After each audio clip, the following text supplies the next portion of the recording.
하나님 말씀 봉독하겠습니다. 로마서 10장 14절부터 21절까지 말씀입니다.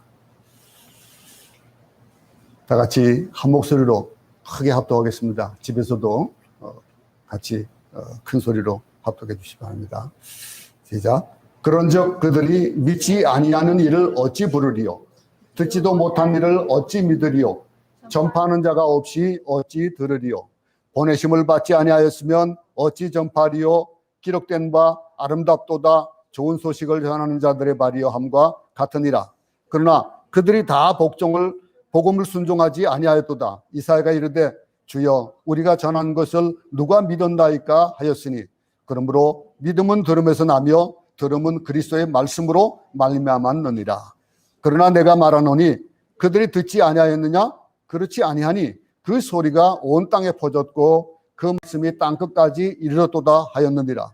그러나 내가 말하노니 이스라엘이 알지 못하였느냐? 먼저 모세가 이르되 내가 백성 아닌 자로서 너희를 시기하게 하며 미련한 백성으로서 너희를 노엽게 하리라 하였고, 이사야는 매우 담대하여 내가 나를 찾지 아니하는 자들에게 찾은 바 되고 내게 묻지 아니한 자들에게 나타나노라 말하였고, 이스라엘에게 대하여 이르되 순종하지 아니하고 거슬러 말하는 백성에게 내가 종일 내 손을 벌려노라 하였느니라.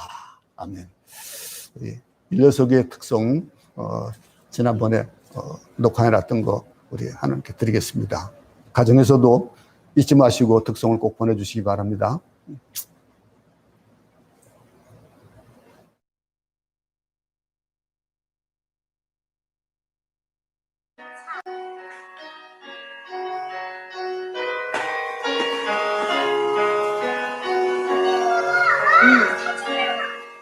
세상의 유혹 시험이 내게 몰려올 때에 나의 힘으론 그것을 모두 이길 수 없네.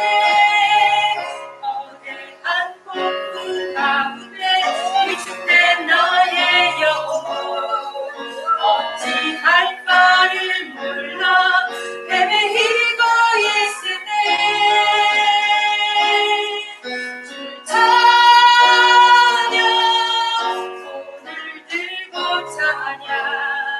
전쟁은 나에게 수복한 것 아니니 주 찬양 손을 들고 찬양. 전쟁은 하나님께 속한 것이니 주님을 불러보면 아무도 없는데 어둠의 눈을 들면 보이는 분 계시네.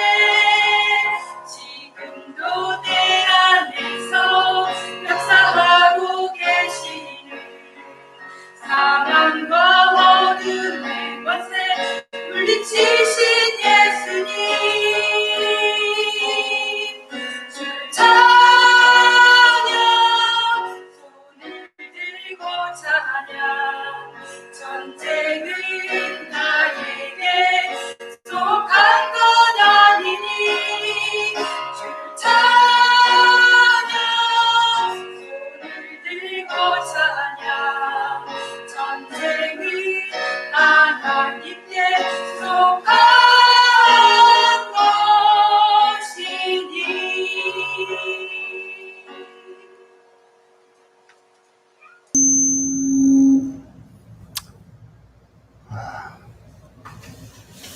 우리 지난 수요일날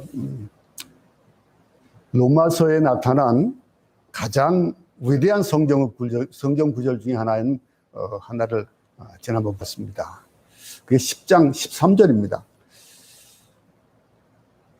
굉장히 중요하고 좋은 말씀이니까 우리 오늘 읽지는 않았지만 다시 한번 보겠습니다. 누구든지 주의 이름을 부르는 자는 구원을 얻으리라. 아주 대단한 말씀입니다. 얼마나 놀라운 진리인지 모릅니다. 누구든지 입으로 시인하고 마음으로 믿으면 구원을 받는다. 유대인이나 이방인이나 차별이 없습니다. 구원을 얻기 위해서 하늘에 올라가서 그리스도를 내려오게 하실 필요가 없다는 거예요. 음부에 가서 또 예수 그리스도를 죽은 자 가운데서 다시 부활시킬 필요가 없다는 거예요. 예수 그리스도는 어디 계시다고요? 여러분 입 안에 있다 그랬습니다. 여러분의 입 안에 있고 또 그리고 입술 안에 있고 그리고 우리의 마음 안에 있다라고 지난 시간 13절까지 말씀한 그 바울이 소개한 그 구원이 어디에 있느냐라고 하는 거. 따라서 구원은 굉장히 어렵고 멀고 힘든 것처럼 느껴지지만 우리가 눈을 뜨고 정말로 성경을 읽으면서 그 말씀이 얼마나 귀한 것을 깨닫게 되고 근데 그러다 보면 그것이 어렵거나 한 것이 아니라는 거예요. 복잡한 것이 아니라는 거예요. 개역 개정은 조금 더 쉽게 되어 있잖아요. 여러분 혹시 더 그것도 어렵다면은 현대인 성경 같은 걸 보세요. 물론 그거는 그 번역이 좀 잘못된 부분들이 많이 있지만은 이해하기는 참 쉬워요. 이해를 하고 그러면서 물론 그 여러분들이 이해할 수 있도록 도우시는 성령의 역사하심이 있습니다. 그래서 잘 깨닫게 돼요. 그걸 깨닫으니까 깨닫고 보면은 구원은 쉽고 아주 분명한 것이라는 거예요. 쉽고 분명한 것이지만은 근데 그 모든 것들이 내 노력으로 되어지는 것들이 아니다라고 하는 것들을 아마 여러분 깨닫게 될 거예요. 그저 하나님이 주신 것이다. 그러니 하나님이 주신 것 그냥 받으면 되는 거예요. 선물은 뭐예요? 주는 거예요. 주면서 너 이거 받고 나한테 내나 하는 게 선물이 아니잖아요. 선물은 일방적으로 주는 겁니다. 그게 선물이라고 했어요. 하나님의 선물이에요. 구원이 이렇게 쉽고 분명하고 간단한 것인데 근데 왜 사람들이 구원의 길로 들어서지 못하고 방황하는 걸까요? 사도 바울은 14절 15절에서 네 가지 질문을 던집니다. 네 가지 질문을 던지는 형식으로 답을 해주고 있어요. 거기에 대한 거. 왜 그들이 구원의 길로 들어서지 못하고 그렇게 분명한데도 불구하고 많은 사람들이 믿지 않느냐라고 하는 것들을 네 가지로 질문하면서 그걸 답을 하는 형식으로 대답을 해줍니다. 먼저 첫 번째 14절입니다. 첫 부분을 보겠습니다. 그런즉 저희가 믿지 아니하는 이를 어찌 부르리요? 안 믿는데 어떻게 부르냐 이거예요. 에?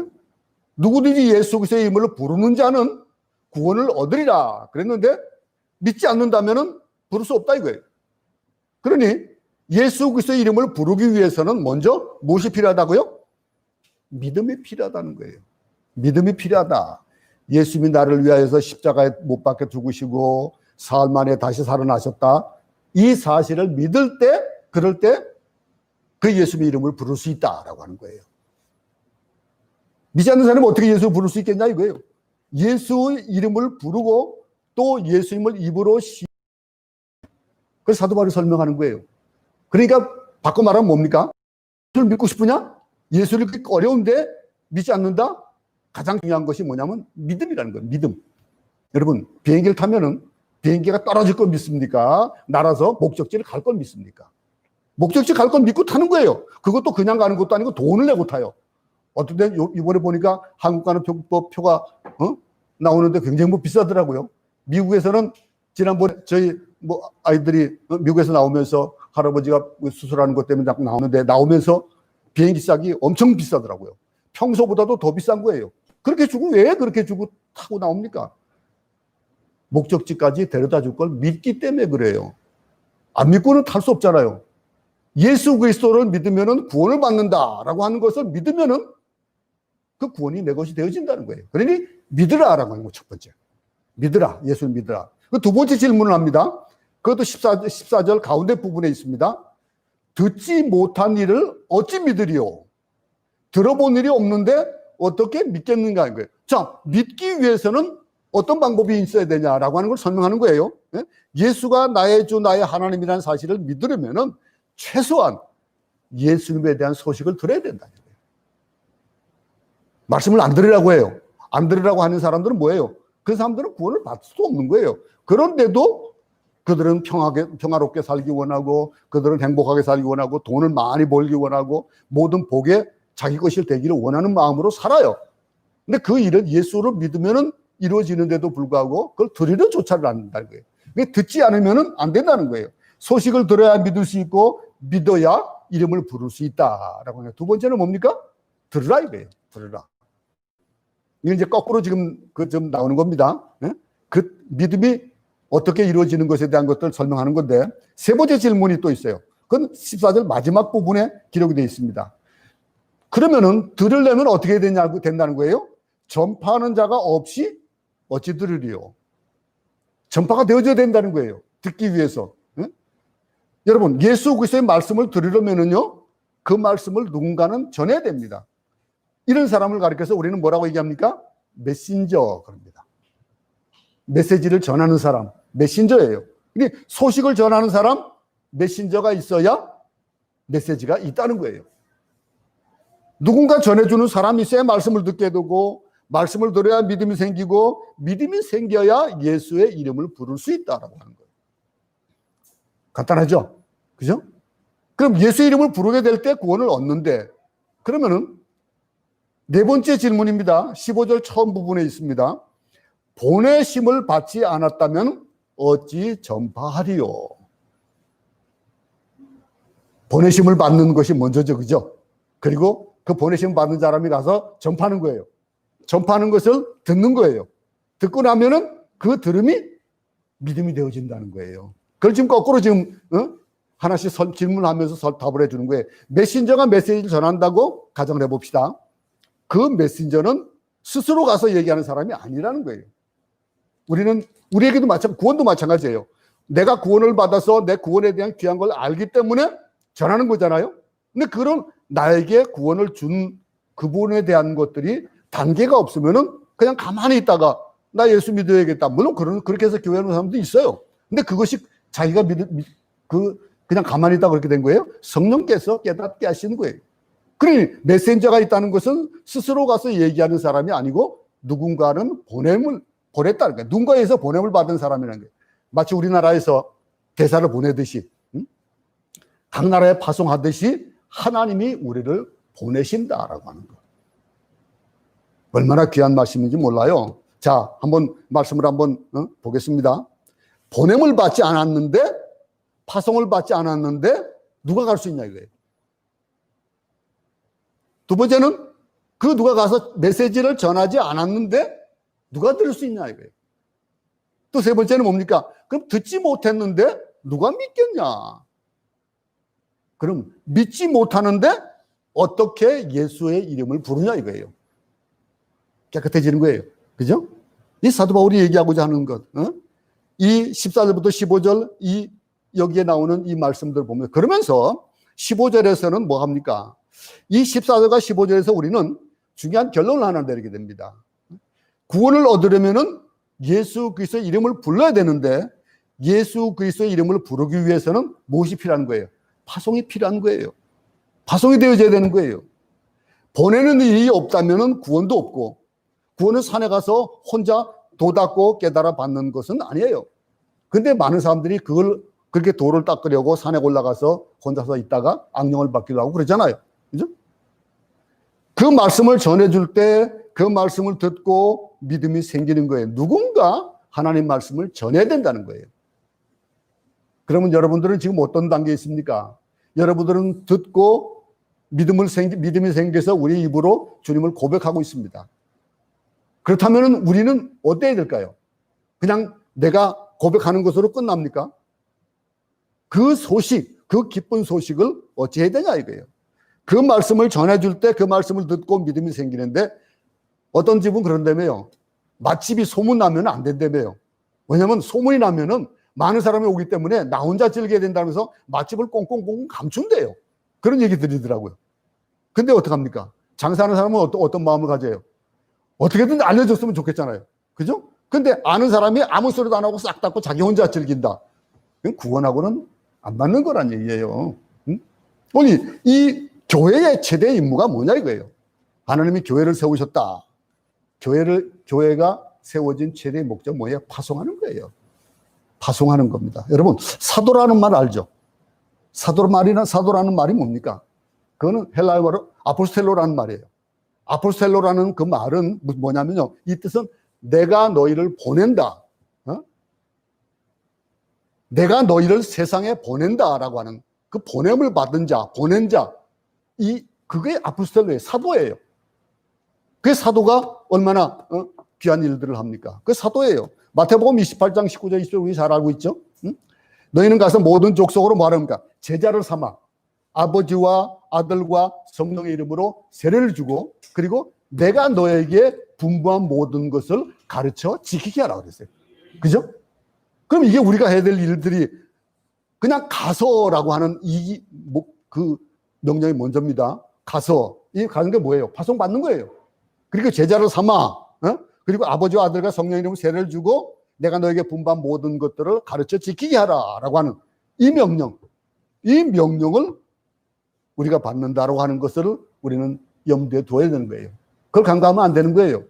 내가 받은 그 구원, 예수가 나를 위해서 십자가에 못 박고 죽으셨고, 예수가 나를 위해서 부활하셨고, 예수가 나의 죄를 용서하시고, 예수가 하나님의 아들로 나를 인쳐주셨다면, 구원을 받게 해주셨다면 어떻게 된 거예요? 그 예수가 부활하셔서 다시 우리와 함께 하시는 분이라면 이 기쁜 소식을 전해야 된다는 거예요. 이게 오늘 말씀의 중심이에요. 전하는 거예요. 여러분, 만약에 왕이 사형언도를 내린 사람에게 사형이 집행되는 날인데 너 가서 사형언도를 중지하고 그를 살렸다라고 하는 이 왕의 칙서를 전달해라. 그러면 그 사람 무슨 마음으로 가겠습니까? 살아나는 것을 보고 그가 산다는 말에 사형 선고를 면했다는 그 소식을 전하는 사람 얼마나 기쁘겠습니까? 그러니까 보통 보면은 왜 사면장을 가지고 가는 사람들, 그런 사람들, 메신저들은 보통 어떡합니까? 말을 막 달려갑니다.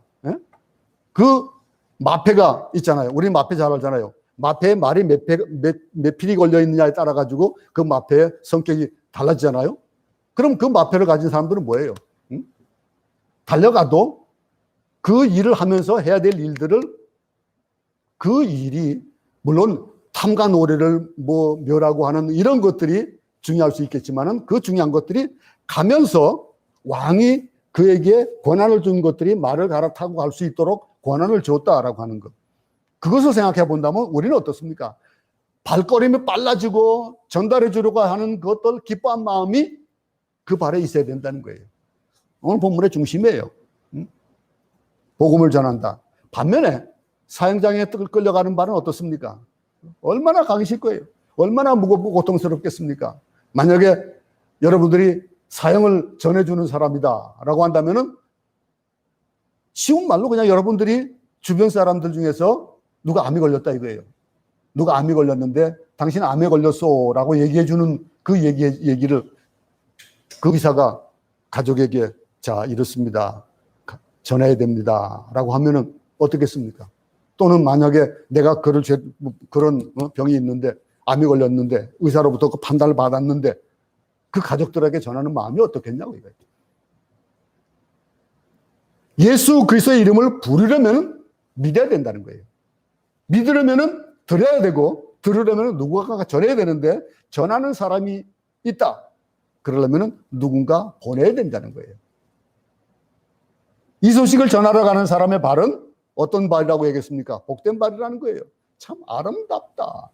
아름다운 발이라는 거예요. 이 얘기가 10장 15절 중간 부분에 있습니다. 기록된 바 아름답도다 좋은 소식을 전하는 자들의 발이요. 이 바울이 설명하면서 네 가지를 설명하면서 답을 하며 결론을 내려주는 거예요. 이 아름다운 발. 여러분들의 발이 복된 발이 되기 바랍니다.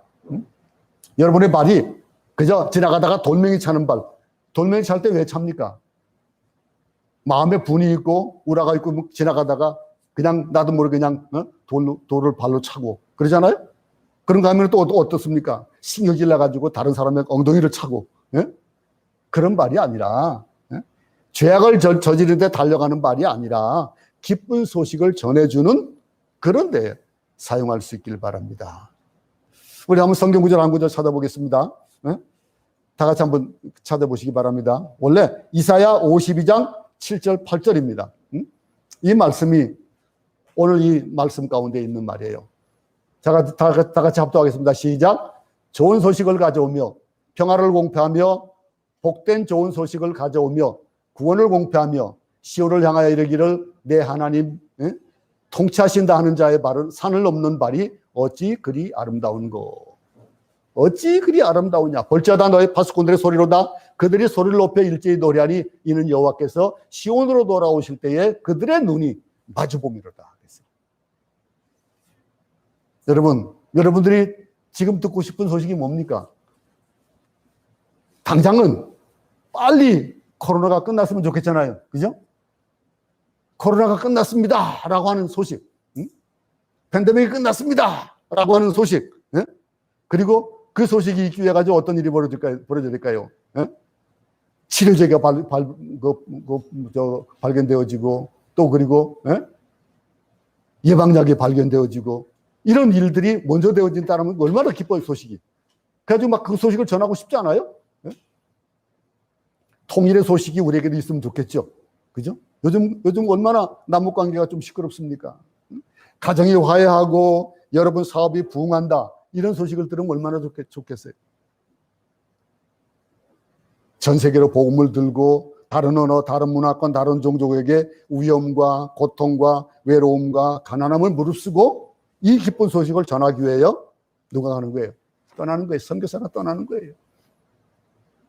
조국을 떠나서 일가 친척을 떠나서 사랑하는 고향을 떠나서 가족을 떠나서 직장을 떠나서 예수 그리스도의 이름을 복음을 들고 모르는 이들 속으로 뛰어들어가는 것. 이게 선교사가 하는 일이에요. 우리는 그들을 선교사라고 부르잖아요. 제가 여러분에게 와 있는 이유도 바로 그거예요.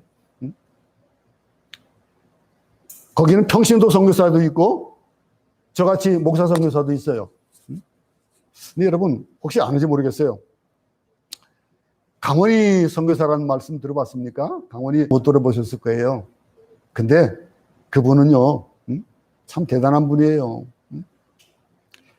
2011년에 소명이라는 영화가 있었습니다. 소명 1, 2, 3이 있었는데 물론 전도 영화이긴 합니다만서도 소명 3에 소개가 된 분이에요. 근데 그분은 이름이 별명이 있습니다. 별명이 히말라야의 슈바이처예요. 그분은 지금 연세가 87인가 90이 가깝게 된 분입니다. 근데 그분이 2017년에 은퇴하셨어요. 그러니까 3년밖에 안 됐어요. 그러니까 어떻게 된 거예요? 85까지는 선교사로 사역을 하셨다는 얘기예요. 그분이 누구냐면요. 외과 의사예요. 외과 의사인데 세브란스의 의료 선교사로 제1호로 나간 분이에요. 여러분, 1982년에 그가 선교사로 처음 파송이 돼서 나갔습니다. 그런데 그분은 그 얘기를 들으면 우리가 울지 않을 수가 없어요. 한번 여러분도 강원의 선교사를 한번 쳐볼 수 있을 바랍니다. 유튜브에 나와 있는 걸 보다 보니까 얼마나 놀랐는지 몰라요. 참 얼마나 귀한지 몰라요. 세브란스 병원 1호 선교사인데 그분이 저기 뭐 속초인가 어디에서 교회를 병원을 열었었어요. 근데 의술이 좋다 보니까 막 소문이 나고 그랬던 거예요. 82년이면 굉장히 좀 의료 저기도 굉장히 열악한 그런 때 아니겠어요, 그죠? 근데 그때에 선교사로 나갈 때가 그때냐면은 이렇게 한 5년 동안 이 병원을 개척해가지고 그래서 아주 막 그냥 흥해가는 있을 그런 때예요. 그럴 때에 그때 나이에 49이었습니다. 그때 49에 내가 이 하나님 가만 보니까 우리나라에 복음이 들어와서 그 복음을 듣고 그러므로 해서 우리나라가 이렇게 발전하고 세브란스가 그렇게 세워졌고 내가 의사가 됐는데 자꾸 이 마음 가운데 부담이 생기더라는 거예요. 그래서 그가 49 나이에 선교사로 떠납니다. 교회를 병원을 접고 그때 당시에 아이들은 공부를 하고 있었고 사모님이 반대를 했대요. 근데 그분이 하는 얘기가 생선에 어디가 제일 좋냐 이거예요. 사람들이 머리 어두임이 그러지만은 머리 아니잖아요. 그죠? 머리 잘라내고 그 다음에 꼬랑지 잘라내고 몸통을 상을 내잖아요. 손님도 오면 그 상을 내잖아요. 그죠? 나는 하나님 앞에 내가 몸통이 되고 싶다 그러더래요. 그래서 사모님이 그 소리를 듣고, 야, 이분 말릴 수 없겠구나 라고 하는. 그래서 선교사를 나갔대요. 그래서 나가가지고 네팔을 가고 스리랑카로 가고 별 일들을 다 한 거예요. 이 사역을 30여 년을 넘도록 그렇게 사역을 하신 거예요. 그거는 이제 얘기가 길어지니까 우리가 이 정도로 끝내겠습니다만서도 나중에 한번 유튜브에 한번 확인해 볼 수 있기 바랍니다. 히말라야 수바이처 치면은 쭉 나와요. 여러분, 하루는요, 어떤 여자 환자가 왔대요, 네팔에서. 근데 수혈을 하는데 수혈할 피가 없대요. 피가 없어가지고, 그 네팔이 얼마나 열악해요, 또. 피가 없어가지고 보니까 혈액형이 같더래요. 자기 피를 뽑아준 거예요. 어떨 때는 20시간 이상 걸어서 산을 넘고 섬 넘어서 치료를 하러 갔다가, 그랬다가 또 20시간 넘게 산을 넘어서 돌아오고 하는 그런 일들. 또 어떤 선교사들은요, 발에 고름이 나가지고 짜 보니까 벌레가 나오더래요. 여러분들 잘 아시겠지만 제 아내는 어땠습니까? 독청이 잘 물려요. 독청이 물렸는데 이 얼굴이 이렇게 부어버린 거예요. 여러분도 몰랐으니까 아주 모를 겁니다. 참 기가 막힌 거예요. 이렇게 부어가지고 요즘 그 피부 섬유기 무슨 하는 거 있죠, 왜? 예? 그거 같이 이렇게 먼지가 하도 많아가지고 청소 하나만 알아서 어떤 선교사님 사모님은 예? 그냥 이불 속에 가만히 들어갔다가 쏙 빠져나왔대요. 임신했을 때 먹을 것이 없어서 막 안타까워가지고 정말로 선교회에서 나무 뿌리 개먹고 그랬던 얘기, 이런 얘기 완벽하지 뭐 하겠습니까? 저도 이제 32년을 가까워합니다. 여러분들이 잘 모르는 그런 비하인드 스토리가 참 많지요. 아이들은 아무것도 모르고 아빠 엄마 따라왔다가 언어에 스트레스 받은 얘기들, 이런 얘기들, 우리가 종종 그런 얘기를 했습니다만서도, 여러분, 왜 이런 사람들이 이런 일을 하냐 이거예요. 왜 하겠습니까? 제가 이제 70이 다 됐어요. 그럼 내 인생은 이제 끝이에요. 며칠 전에 저희 집에 이제 오래된 사진들이, 제가 사진을 많이 찍었던 보니까 찍어 놓으니까 사진 꽤 많았어요. 사진을 정리해야 되겠다고 지금 저기다 갖다 놓고 한 장씩 이제 찍어가지고 디지털화 하려니까 가지고 가져와가지고 갖다 놓고 아직 손도 못 대고 있습니다만서도 그 사진을 보다가 제 결혼 사진을 봤어요. 제 결혼 사진을 보는데 반 이상, 아니 3분의 2 이상이 이 세상에 없어요. 제가 결혼할 때니까 다 나보다 나이 많은 분들이 왔잖아요. 거기다가 내 친구들이 있는데 친구들 중에서 지난번에 미국에서 코로나에 돌아가신 그 김 목사도 있고, 없는 친구가 3명이 있더라고요. 친구 열댓 명, 제 측으로 신랑 측에 친구도 열댓 명이 있었는데 그 가운데 3명이 없더라고요. 점점 없어져가는. 그러면은 제 청춘이 끝이에요. 이 청춘을 저는 30년을 여기에다 바친 거예요. 이 필리핀 땅에다. 왜 그랬을까요? 여러분들은 왜 그렇습니까? 이 사람들의 발은 어떤 발입니까? 아름답다는 말을 붙이기에 부족함이 없는 거예요. 이 복음을 들고 나가는 자들. 선교사들은 그런 분들입니다. 근데 그 선교사들, 교회는요, 끊임없이 복음을 전하는 자들을 파송해야 됩니다. 이게 교회가 할 사명이에요. 교회가 그들의 생활을 뒷바라지 해주고 그들의 삶의 모든 부분들을 다 바치고 떠났으니 그 뒤에 모든 것들을 교회가 뒷바라지 해줘야죠.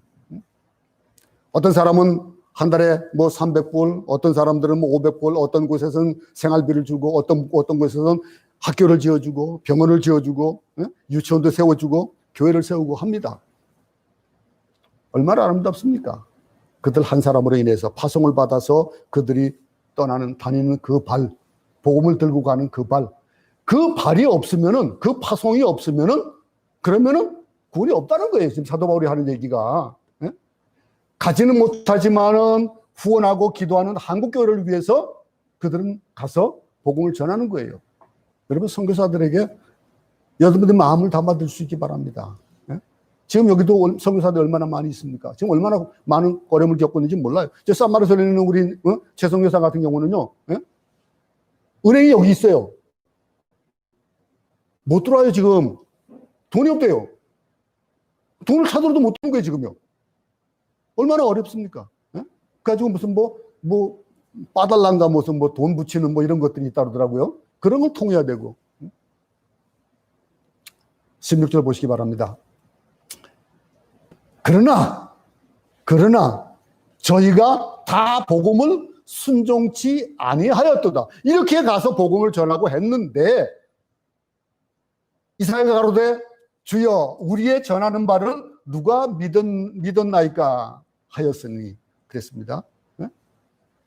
보내심을 받이 복음에 순종한 것은 아니라는 거예요. 어떤 사람은 순종했지만 어떤 사람은 순종하지 않았다. 그 사람이 누구예요? 이스라엘이에요. 그들은 복음에 반응하지 않았습니다. 없었던 이방인들은 복음을 받아들였지만 복음을 받아들여야 했던 이스라엘은 복음을 거절하고 거부하고 심지어는 예수 그리스도를 십자가에 못 박기까지 했다는 거예요. 왜 그들은 복음을 거부했을까요? 복음을 듣지 못해서 거부했냐 이거예요.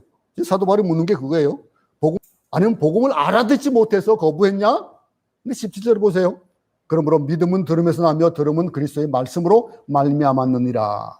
믿음은 들음에서 나고 들음은 그리스도의 말씀에서 나는데 저들은 이 복음을 거부하고 복음에 대해서 반응하지 않고 오히려 메시아를 죽였다라는 거예요. 그 이유를 또 이제 설명합니다. 그 이유가 그러나 내가 말하노니 저희가 듣지 아니하였느냐? 그렇지 아니하다. 그 소리가 온 땅에 퍼졌고 그 말씀이 땅끝까지 이르렀도다 하였느니라. 18절을 보면요. 저희가 듣지 않았기 때문에 복음을 거부한 것이 아니라는 거예요. 그들은 누구보다도 복음을 먼저 알았고 먼저 들었습니다. 그렇지만 이스라엘 백성들은 그 복음을 듣지 않고 거부했다라고 하는 거예요. 선미라고 자부하는 그들이 듣고도 믿지 않는 사람이 여기 있는 거예요. 믿음을 어떻게 자라게 할 수 있냐 이거예요. 많은 분들이 목사님 저는 믿음이 참 없어요. 믿음이 참 잘 안 자라요 라고 말합니다. 믿음이 생기기 원합니까? 믿음이 더 굳건해지기 원하고 믿음이 더 자라기 원합니까? 큰 믿음을 갖기 원하냐 이거예요. 오늘 본문은요, 본 말씀은요, 믿음을 갖는 비결을 가르쳐주고 있습니다. 믿음은 예수 그리스도의 말씀을 들으면 생긴다는 거예요. 여러분 얼마나 성경을 봅니까?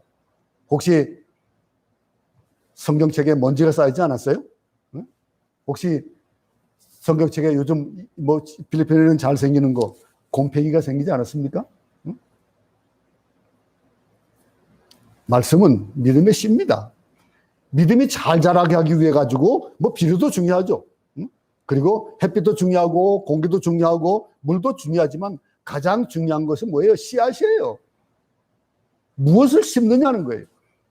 그 심은 것에 물을 주고 햇빛이 쬐어지고 그 환경에 따라 가지고 달라지는 거예요. 교회도 열심히 나오고 11조도 열심히 하고 봉사도 열심히 하고 기도도 많이 하고 금식도 하는데 믿음이 자라지 않는다? 돌이켜보세요. 왜 그런지를 한번 아마 여러분도 더 잘할 거예요. 거기에 대입을 해보세요. 말씀과 내 믿음과 그 두 가지를 한번 대입을 시켜보세요.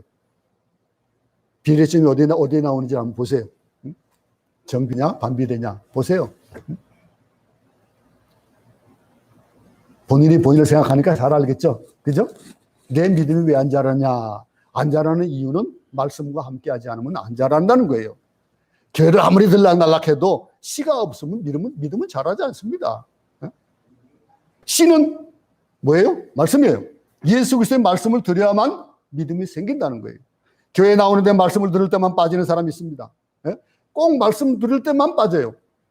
그 사람은 꼭 말씀만 전하는 시간 되면은 눈꺼풀이 천근만근이 되어지는 거예요. 필리핀 교회가 제가 처음 와가지고 제가 깜짝 놀랐어요. 근데 예배를 2시간, 3시간 드리는 그 여정이 뭐냐면 과정이 찬양이 얼마나 열정으로 하는지 몰라요. 찬양 열정합니다. 찬양하면서 막 박수 치고 춤을 추고 막 그래요. 그러다가 정작 목사님 설교 말씀하면은 꾹꾹 절어요. 그러니 교회가 잘하겠습니까? 성도가 안 자라는데 교회가 어떻게 잘하겠어요? 여러분, 아무리 해도 믿음이 생기지 않는 이유는 말씀이 없기 때문에 그래요. 말씀을 안 읽으면 안 돼요. 씨가 있어야 자라지 않겠습니까? 믿음을 갖고 싶으시면 말씀을 들으세요. 말씀을 보세요. 성경을 읽고 또 성경을 읽고 성경을 외우고 듣고 묵상해 보세요. 그러면은 그것이 믿음으로 자라는 것을 아마 여러분들은 느낄 거예요. 이 로마서를 이건 로마서 강의 처음 합니다. 그죠? 제가 이제 한인교회가 지금 11년 됐는데, 더 됐나? 13년 정도 됐네, 벌써. 그죠? 근데 로마서 강의는 처음 해요. 사도행전하고 마태복음하고 몇 개 복음들은 몇 번씩 했는데, 이 로마서는 처음 해요. 근데 저도 사실은 이 로마서가 어려울 거라고 지레짐작하고, 왜냐하면 제가 받았던 거, 학생 때 받았던 것들이 뭐냐면 신학생 때 받았던 것이 로마서를 어떻게 어렵게 강의를 해주는지 저는 저에게 로마서가 굉장히 어렵다라는 게 배겨 있었던 것 같아요. 그래서 사실 로마서를 강의할 생각을 잘 못했어요. 그런데 보다 보니까 보면 볼수록 이게 깊이 빠지는 게 이거 로마서예요. 얼마나 쉬워요. 그죠?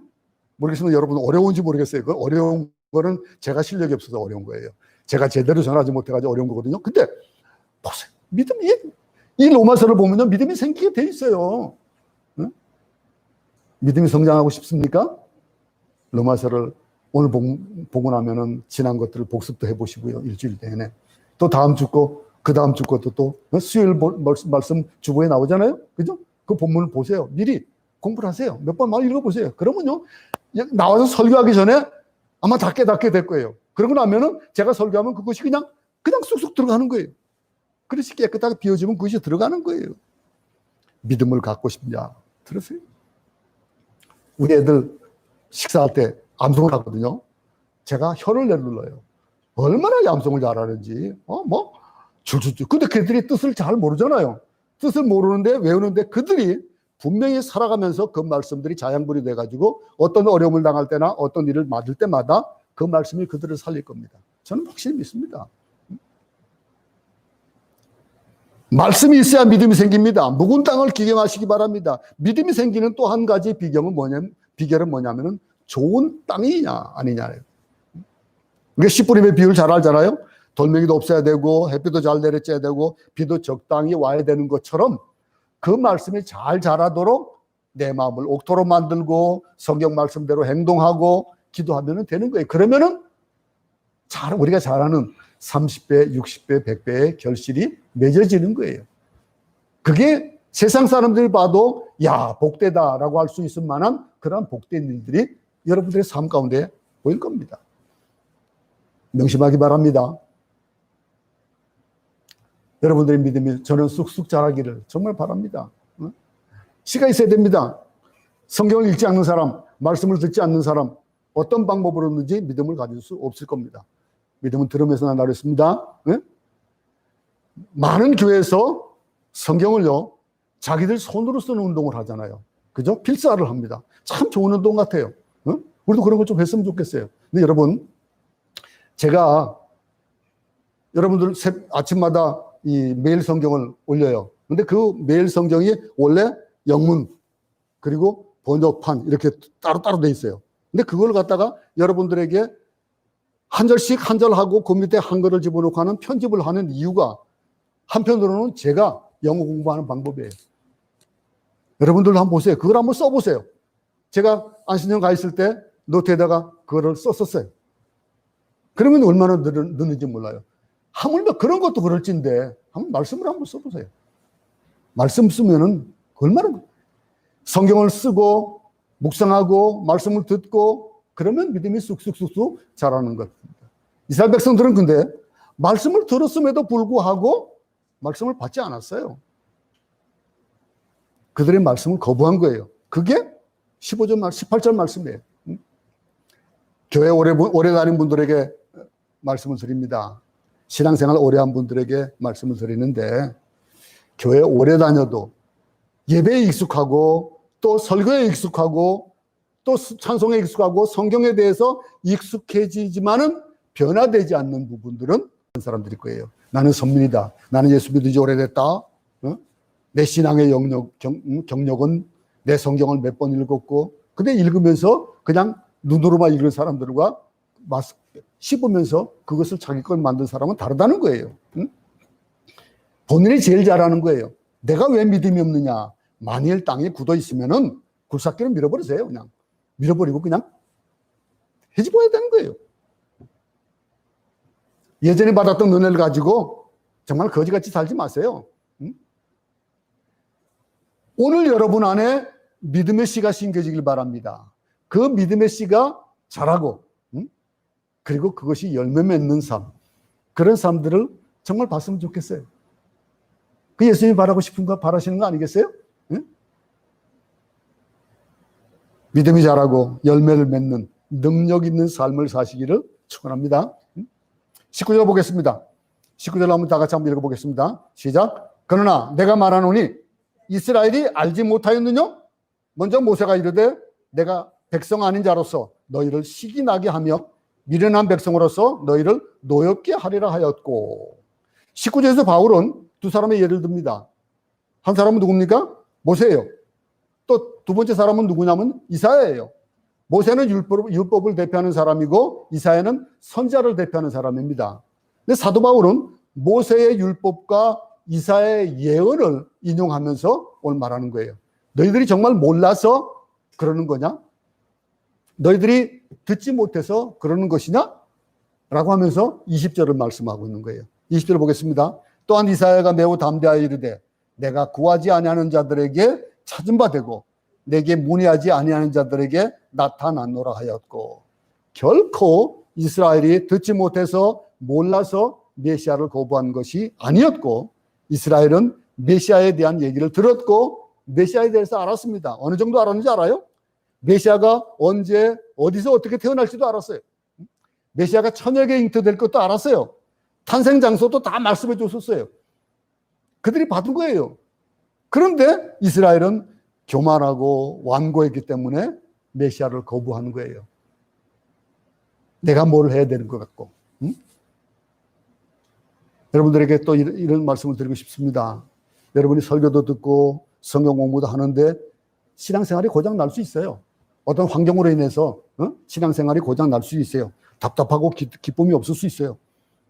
예수 믿는 게 습관이 돼서 그래요. 그냥 습관이 되어지면 그래요. 목사들이 참 잘 빠지기 쉬운 그런 딜레마 중에 딜레마예요. 목사들은 어떻게 생각합니까? 매일 설교를 하니까, 말씀을 보고 하니까 내가 믿음이 좋은 줄 알아요.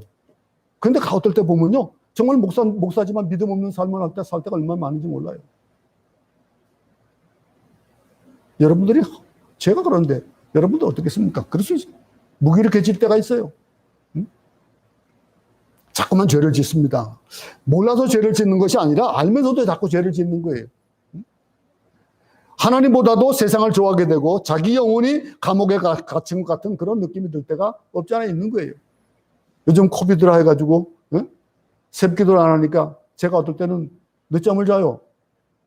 어떨 때는 일어나 보니까 6시가 넘었어요. 6시 반이 돼 있어요. 기도할 시간이 지나가지고 헐레벌떡 막 여러분들한테 메시지 보내고, 그리고 나서 그냥 책상에 앉을 때가 많아요. 오늘은 주일인데도 그렇게 일어났다가 잠깐 또 잠이 들어버렸어요. 얼마나 부끄러운 말씀을 드리는 거예요. 목사라고 기도 많이 하는 것 같죠? 말씀 잘 보는 것 같죠? 못해요. 얼마나 제가 얼마나 가슴 아픈지 몰라요. 그럴 때마다 저는 채찍을 하는 거예요. 이걸 말씀드리는 이유는 여러분들 목사고 그러니까 나도라고 하지 말라는 거예요. 하나님보다도 세상을 좋아하고 내 몸이 편한 걸 좋아하고 하다 보면은 믿음이 점점 약해진다는 거예요. 이스라엘이 바로 이런 경우입니다. 그들도 하나님을 알았습니다. 율법도 알고 할례도 알고 약속도 알았어요. 그 자기들이 선민 것도 알았어요. 그들에게 조상이 있었거든요. 그 믿음의 조상들이 있었기 때문에 나 우리는 택한 백성이고 정말로 우리는 선민이다라고 했었어요. 그렇지만 그들의 마음은 강팍했습니다. 조금 눈에 안 보이니까, 모세가 눈에 안 보이니까 그만 금송아지를 만들고 그랬던 거예요. 교회 오래 다니면서도 강팍해질 수 있습니다. 이럴 때마다 변명을 하는데, 죄인은 자신의 허물을 볼 수가 없어요. 다른 사람의 실수는, 허물은 잘 비판하면서 자기의 허물에 대해서는 굉장히 관대한 게 죄인들입니다. 이런 사람일 수도 변명도 많고 핑계가 많아요. 여러분 신앙생활을 변명을 하고 핑계하고 있는 것, 이런 것들을 문득문득 발견하게 되면은 내가 그럴 수밖에 없지라고 하는 그런 생각이 들면은 빨간불이 깜빡깜빡하고 있다는 것을 생각해 볼 수 있기 바랍니다. 자기 허물을 보는 사람은요, 남의 허물도 볼 수 있어요. 그런데 야단 안 쳐요. 남의 허물에 대해서 얘기할 겨를이 없는 거예요. 자기 허물이 보이지 않기 때문에 남의 허물에 대해서 야단 치는 거예요. 돌이키기 바랍니다. 자기 자신을 돌이켜 볼 수 있게 되길 바랍니다. 이스라엘은 자기의 허물을 보는 눈이 없었어요. 자기의 강박함을 보는 눈이, 자기의 오만을 보는 눈이 없었어요. 그래서 복음을 거부하고 메시아를 십자가에 못 박고 말았던 것입니다. 그럼 우리 하나님은 이런 이스라엘에 대해서 어떤 태도를 가지셨습니까? 그게 21절이에요. 참 얼마나 멋있는 하나님입니까? 이스라엘을 대하여 가라사대 순종치 아니하고 거스려 말하는 백성에게 내가 종일 내 손을 벌렸노라 하셨느니라. 손을 벌리고 계셨대요. 이 말씀을 보면은 도살장에 끌려가는 양의 모습과 같은 그런 모습도 상상해 봅니다. 털강리 앞에서 잠잠했던 그 예수님의 그 모습. 인류의 모든 죄 앞에서 예수님이 십자가를 지고 침묵하셨습니다. 우리 하나님은 하루 종일 집 나간 탕자들 바라보면서 손을 벌리고 순종하지 않는 그 사람들 향해서 손을 벌리고 계신 거예요. 거스려 말하는 사람들을 참고 기다리고 돌아오기를 원하시는 그 마음. 그래서 매일 문 밖에 나가 있는 거예요. 저 동구박을 쳐다보고 있고. 기막히게 부모의 마음을 고통스럽게 한 자식이 하나 있었습니다. 부모의 눈에 정말 피눈물 나게 했던 그런 자식이 하나 있어요. 근데 그 자식이 성인이 돼가지고 결혼을 했습니다. 자기도 아이를 키우게 된 거예요. 그랬는데 어떻게 됐는지 자기가 낳은 자식이 과거의 자기보다도 몇 배 더 악한 행동을 하는 거예요. 때리고 야단을 쳐도 소용없습니다. 근데 어느 날 돌아가신 아버지를 생각하는 거예요. 그래서 그 사진 앞에 놓고 그는 이렇게 말합니다. 아버지도 저 때문에 지금 저처럼 이렇게 참 속이 많이 썩으셨겠네요. 그때 아는 거예요. 그때서야 자기 아버지가 자기 때문에 그렇게 속이 상했던 것을 아는 거예요. 이런 후회하고 싶습니까? 아버지 하나님께서 이스라엘 때문에 얼마나 많은 고통을 당하셨을까요? 이런 모르는 거예요. 온종일 땅끝에서 자식이 회개하고 돌아오기를 기다리는 아버지같이 손을 벌리고 나를 기다리시는 그 아버지. 말씀을 듣고도 말씀을 알고도 강박해지고 불순종하고 거스려 말하는 이스라엘. 그 이스라엘이 내가 아니냐라고 하는 것. 그들 때문에 사도 바울은 눈물을 흘렸고 그들 때문에 하나님은 온종일 손을 펴고 계셨다라는 거 하는 거예요. 혹시 여러분 중에 이스라엘처럼 예수는 오래 믿었지만은 실족하고 상처를 입고 하나님께 순종하지 않고 거스려 말하는 자들이 있습니까? 오늘 우리는 어떤 자의 발이 아름답다고 했습니까? 예수를 믿기 위해서는 어떻게 해야 된다고요? 네? 들어야 되고요.